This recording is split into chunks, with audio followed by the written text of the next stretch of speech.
जब घड़ी का काटा करता है 4 बजे का इशारा तो खबरों से हाई हो जाता है पारा। क्योंकि 4 बजे हम चक्रव्यूह के साथ आपके सामने पेश होते हैं और 4 ऐसे लोगों को चक्रव्यूह के चक्र में फंसाते हैं जिनकी पोल पट्टी सुनकर हर कोई हैरान हो जाए। नमस्कार, कैपिटल टीवी में आपका स्वागत है और मैं आपके साथ प्रिया बिस्ट। आज चक्रव्यूह के चक्र में फंसे हैं एक सुभाषपा नेता, सांसद अफजाल अंसारी, एक डॉक्टर और एक बिल्डर राजीव राणा। इन सभी का आज सारा काला चिट्ठा आपके सामने खोलते हैं और एक एक करके बताते हैं इन सभी की करतूतें। पहली खबर में बात सुभाषपा नेता की, जहां नीट परीक्षा को लेकर छिड़े विवाद के बीच ओम प्रकाश राजभर की सुभाषपा के विधायक बेदी राम का एक वीडियो वायरल हो रहा है, जिसमें वो पेपर लीक से लेकर राज्यों में पैसे लेकर भर्ती कराने की बात करते हुए नजर आ रहे हैं। इस वीडियो में वो दावा कर रहे हैं कि उन्होंने 40 लोगों को नौकरी दिलाई है और उनके तार कई दूसरे राज्यों से भी जुड़े हुए हैं। सुभाषपा विधायक बेदी राम गाजीपुर की जखनिया सीट से विधायक है। वायरल वीडियो में वो नौकरी दिलाने और पेपर लीक को लेकर बात करते दिखाई दे रहे हैं। दावा है कि ये वीडियो एक युवक ने बनाया है जो नौकरी की ज्वाइनिंग नहीं हो पाने की वजह से पैसे मांगने पहुंचा था। इस वीडियो के सामने आने के बाद हड़कंप मच गया है, जिसके बाद ओम प्रकाश राजभर और बेदी राम दोनों ने इस मुद्दे पर चुप्पी साध ली है। वायरल वीडियो में बेदी राम ने कहा कि वो कई राज्यों में भर्तियां कराते हैं। इस दौरान वो यूपी, बिहार, राजस्थान, हैदराबाद और तेलंगाना जैसे राज्यों का नाम लेते दिखाई देते हैं। विधायक महोदय नौकरी लगाने की डील भी कर रहे हैं। वो कहते हैं कि वो छोटे मोटे नहीं बल्कि बड़े बड़े काम करते हैं। इसी बीच वो परीक्षाओं को लेकर नौकरी तक में सारी सेटिंग की बात भी कहते हैं। वो कहते हैं कि उन्होंने एक बार में 40 लोगों को नौकरियां दिलाई हैं। इस बीच पैसे के लेन देन की भी बात होती है। बेदी राम का ये वीडियो ऐसे समय में सामने आया है जब पेपर लीक का मामला गरमाया हुआ है। वहीं पेपर लीक मामले में 2 बार जेल जा चुके बिहार के विजेंद्र गुप्ता ने भी बेदी राम का नाम लिया था और उन्हें पेपर लीक का माफिया बताया था। बेदी राम सुभाषपा प्रमुख और योगी सरकार में कैबिनेट मंत्री ओम प्रकाश राजभर के काफी करीबी माने जाते हैं। अगली खबर में बात अफजाल अंसारी की मुश्किलों की, जहां 18वीं लोकसभा का पहला सत्र चल रहा है। नए सांसद सदन में सदस्यता की शपथ ले रहे हैं, लेकिन कुछ नेता ऐसे हैं जो अब तक शपथ नहीं ले पाए। उनमें यूपी के एकमात्र सपा सांसद अफजाल अंसारी का नाम भी शामिल है। इसके पीछे कानूनी पेच फंसा माना जा रहा है। अफजाल अंसारी को गैंगस्टर एक्ट के मामले में सजा हुई है और सुप्रीम कोर्ट ने सदन की कार्यवाही में हिस्सा लेने पर रोक लगा रखी है। इस मामले में इलाहाबाद हाई कोर्ट में सुनवाई चल रही है। वहीं आपको बता दें कि अफजाल अंसारी दूसरी बार गाजीपुर सीट से चुनाव जीते हैं। वो इस बार सपा के टिकट पर चुनाव लड़े थे और बीजेपी के पारसनाथ राय को 1,24,861 वोटों से उन्होंने चुनाव में हराया था। 2019 में अफजाल अंसारी ने बसपा के टिकट पर जीत दर्ज की थी। उन्होंने 2019 में बीजेपी के मनोज सिन्हा को हराया था। अफजाल के भाई माफिया मुख्तार अंसारी की मौत के बाद गाजीपुर में पहली बार लोकसभा चुनाव हुआ है। गाजीपुर के साथ पड़ोस के बलिया, मऊ, आजमगढ़ और वाराणसी जिले में भी अंसारी परिवार का प्रभाव माना जाता है। 2 दिन पहले अफजाल अंसारी सदन में शपथ लेने के लिए निकले थे। बुधवार को वो संसद भी पहुंचे और सपा के वरिष्ठ नेताओं से भी मिले थे। कुछ देर तक बातचीत की, उसके बाद अचानक उठकर चले गए और संसद में सदस्यता की शपथ नहीं ले पाए। इसके पीछे का कारण भी सामने आया है। दरअसल एमपी एमएलए कोर्ट ने पिछले साल अफजाल अंसारी को गैंगस्टर एक्ट के मामले में 4 साल की सजा सुनाई थी। इसके कारण अफजाल अंसारी की संसद सदस्यता चली गई थी। बाद में अफजाल अंसारी ने इस फैसले को हाई कोर्ट में चुनौती दी। जब राहत नहीं मिली तो सुप्रीम कोर्ट का दरवाजा खटखटाया। पिछले साल दिसंबर में सुप्रीम कोर्ट ने अफजाल को मिली सजा पर रोक तो लगा दी थी, लेकिन कई शर्तें तय की गई थी।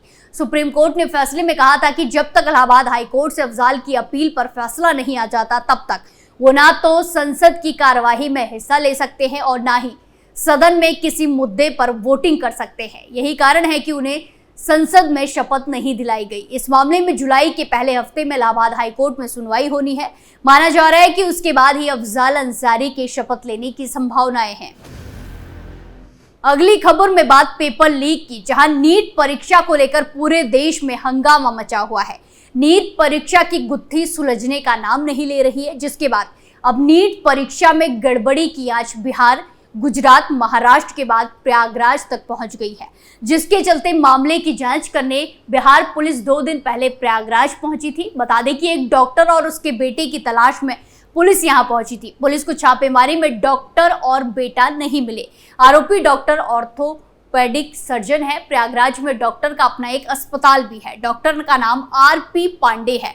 डॉक्टर ने भी अपने बेटे को नीट की परीक्षा दिलाने के लिए आवेदन फॉर्म भरा था। डॉक्टर आवेदन करने से पहले ही सॉल्वर गैंग के संपर्क में था, कांटेक्ट में था। डॉक्टर ने बेटे की जगह जोधपुर एम्स के स्टूडेंट से परीक्षा दिलाई थी। आवेदन फॉर्म में ही डॉक्टर के बेटे की जगह जोधपुर एम्स के छात्र की फोटो लगाई गई थी। उसका फर्जी आधार कार्ड तैयार कराया गया था। डॉक्टर के बेटे का एग्जाम सेंटर बिहार के मुजफ्फरनगर के DAV कॉलेज में पड़ा था। यहाँ परीक्षा के दौरान सॉल्वर को पकड़ भी लिया गया था। हालांकि सॉल्वर हुक्माराम पकड़े जाने के बावजूद सरकारी अमले की लापरवाही के चलते सेंटर से ही फरार हो गया था। जानकारी मिली है कि मुजफ्फरनगर पुलिस ने जोधपुर और बाड़मेर में भी छापेमारी की है। डॉक्टर के बेटे की जगह नीट की परीक्षा में शामिल होने वाला आरोपी राजस्थान के बाड़मेर का ही रहने वाला है। मामले की जांच कर रही मुजफ्फरनगर पुलिस 2 दिन पहले प्रयागराज आई थी। प्रयागराज में डॉक्टर और उसके आरोपी बेटे के कई ठिकानों पर छापेमारी की गई थी। हालांकि जानकारी ये भी मिली है कि छापेमारी से पहले ही डॉक्टर और उसका बेटा फरार हो गए थे। आरोपी सर्जन के अस्पताल में भी पुलिस के जाने की जानकारी मिली है। आरोपी डॉक्टर लगातार फरार बताया जा रहा है। प्रयागराज में ही नैनी इलाके में उसका अस्पताल है। अस्पताल में फोन से जानकारी लेने पर पता चला कि वो पिछले कई दिनों से अस्पताल भी नहीं आ रहा है। दावा किया जा रहा है कि वो निजी काम से कहीं बाहर गया हुआ है। आखिरी खबर उत्तर प्रदेश के बरेली से है, जहां बरेली में प्लॉट के कब्जे को लेकर हुई ताबड़तोड़ फायरिंग और बवाल के मामले में मुख्य आरोपी बिल्डर राजीव राणा पर पुलिस प्रशासन ने तगड़ा एक्शन लिया है। राजीव राणा के होटल और दुकान पर बुलडोजर की कार्रवाई की गई है। बारिश के बीच बरेली विकास प्राधिकरण की टीम और पुलिस की टीम दल बल के साथ मौके पर पहुंची और ध्वस्तीकरण की कार्रवाई शुरू की गई। इस दौरान बड़ी संख्या में पुलिस बल मौजूद रहा। राजीव राणा वारदात के बाद से फरार है। आपको बता दें कि समय देने के बाद भी आरोपी पक्ष BDA को होटल और दुकान का नक्शा नहीं दिखा पाया, जिसके बाद उन्हें नोटिस भेजा गया, लेकिन फिर भी कोई जवाब नहीं आया। ऐसे में अब बिल्डर राजीव राणा की अवैध निर्माण पर बुलडोजर चलाया गया है। दरअसल पुलिस की जांच में पता चला है कि राजीव राणा के होटलों में बवाल के आरोपियों के ठहरने और पार्टी का इंतजाम किया गया था। हाल ही में राणा के city star hotel CK valley Sanjay Nagar में दुकान और उसके मकान की पैमाइश की गई थी। इसमें सामने आया है कि सिटी स्टार होटल आवासीय भूखंड पर बना है। दुकान भी गलत तरीके से बनाई गई है। मालूम हो कि बीते शनिवार को बरेली के पीलीभीत बाईपास पर प्लॉट पर कब्जे को लेकर 2 पक्षों के बीच खुलेआम अंधाधुंध फायरिंग हुई थी। बदमाश करीब आधे घंटे तक फायरिंग और बवाल करते रहे। पत्थरबाजी और आगजनी में 2 JCB मशीनों को फूंक दिया गया। एक पक्ष ने दूसरे पक्ष के लोगों को गाड़ी से कुचलने की कोशिश भी की। घटना में पुलिस की लापरवाही सामने आने पर वरिष्ठ पुलिस अधीक्षक ने 6 पुलिस कर्मियों को भी निलंबित कर दिया था। घटना के कई वीडियो सोशल मीडिया पर वायरल हुए हैं, जिसे कानून व्यवस्था को लेकर सवाल उठे हैं। शासन ने इस प्रकरण में रिपोर्ट तलब की है। आज हमने देखा कैसे चक्रव्यूह के चक्र में एक सुभाषपा नेता, सांसद अफजाल अंसारी, एक डॉक्टर और बिल्डर राजीव राणा फंसे और उनकी पूरी पोल पट्टी खुलकर सबके सामने आ गई। चक्रव्यूह फिलहाल के लिए इतना ही, फिर पेश होंगे सनसनीखेज खुलासों के साथ। बाकी तमाम खबरों के लिए देखते रहिए कैपिटल TV उत्तर प्रदेश। नमस्कार।